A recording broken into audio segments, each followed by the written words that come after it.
আল্লাহ বলছেন মানুষের মধ্যে কিছু মানুষ আছে, সবাই না, ওয়া মিনান নাস, মানুষের মধ্যে কিছু মানুষ আছে যারা কিনা মাইয়াশরি নাফসাহু ইবতিগা মারদাতিল্লাহ, যেই মানুষগুলো আল্লাহ পাকের সন্তুষ্টির জন্য তাদের নফসটাকে বিক্রি করে দিয়েছে।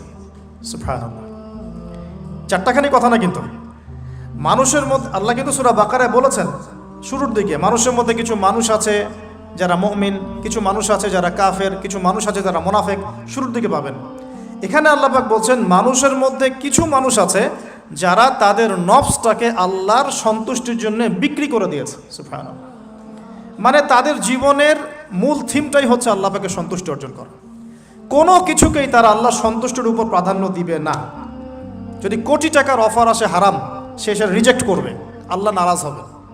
একটা সুন্দরী মেয়ে যদি জেনার অফার করে, সে রিজেক্ট করবে, কারণ সে আল্লাহকে ভয় করে।